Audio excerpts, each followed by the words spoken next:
ድርጅት በጣም ለሴቶች ጠቅሞናል። ከዚህ በተጨማሪ ደግሞ ውሃ በተለይ ውሃ 24 ሰዓት ውሃ በመፈለግ ከዛው በላይ ልንቀዳ ሄደን ተቀምጠን እርስ በርሳችን ተጣልተን ተዋቅተን ያው አካላችን ተጎላለን፣ ፀጉራችን ተላጭተን ስንት ነገር ሆነን ውሃውን ልናገኘው ላናገኘው 24 ሰዓት ስራ ፈጽመን ስንውል ነበረ።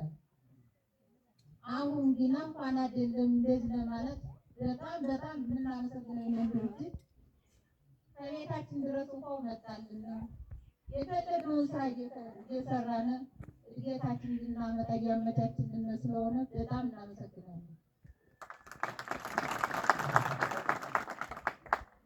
ከዚሁ በመቀጠል ደግሞ መብታችን ተከብሮልን በፈለግነው ቦታ ሂደን ተንቀሳቅሰን የፈለግነውን ገበያ ገዝተን የፈለግነውን ነገር ተንቀሳቅሰን ቁጠባችን ቆጥበን ባህላችን እያዳበርን ስለሆነ አደራ ይህ ድርጅት በዚሁ እንዲቀጥልና ትንሽ ቅር ያለች ግጥም አለች። የቀረሽውን በግጥም አቀርባለሁ። አመሰግናለሁ።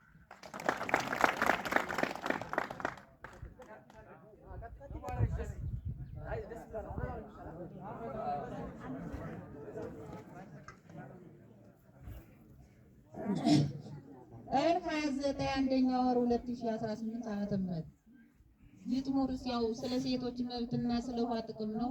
እስኪ በስማም ብዬ ልጀምር ሰላምታ ያመልዳ አመራሮች ከቆሙበት ቦታ ከግል ጥቅም አልፎ መጣልን በጋራ ውሃውን ጨምሮ ከመብራቱ ጋራ ደስ አይልህም ወይ ጨለማው ሲበራ?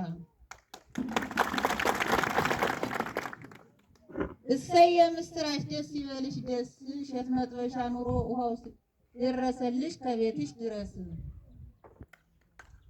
ሴቶችና ሴቶች በውሃ ችግር ታንቀው ይውሉ ነበረ ሁሌ ቆመት ይዘው።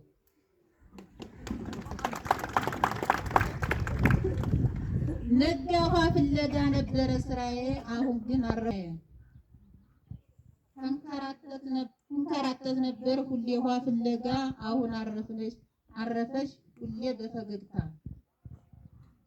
በጣም ቀንሶልን የሴቶችን ጫና ክብር ይገባችሁ እናንተ ግንበኛ ሳሉና ማርና ወተት ደከመን ሰለቸን ሳይሉ መስራት እንግዲህ አረፍነ ፀጉር ከመንጨት።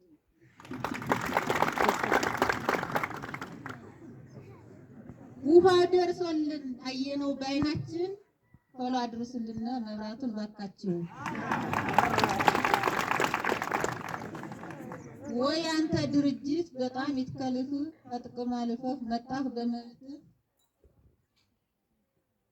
አንድ ልጅ አገረድ ቁማ ለመናገር ሞልቶባት ነበረ አፍረትና ጭንቀት አሁን ግን ለቀቀ አመድ ከመጣበት። አደባባይ ልውጣ ወይ ከቤት ማለት እንግዲህ ቀረ ታፍኖ መሞት። የሴቶችን መብት ተከበረልና በሰሏ ቀበሌ በጣም ተደሰቱ ሴት በመሆኔ። በጣም ያሳዝናል ያለፈው ዘይቤያችን ልብስ ለብሰው ወጥተው ይሰደው ነበር ድሮ እናቶቻችን። አሁን ግን ሰፈነ እኩልነታችን። ይቅለሸለሽ ነበር ውስጤ በሐሳብ ቁሜ ለመናገር ሆኖብኝ ነው ቁሜ ለመናገር የሰጠኝ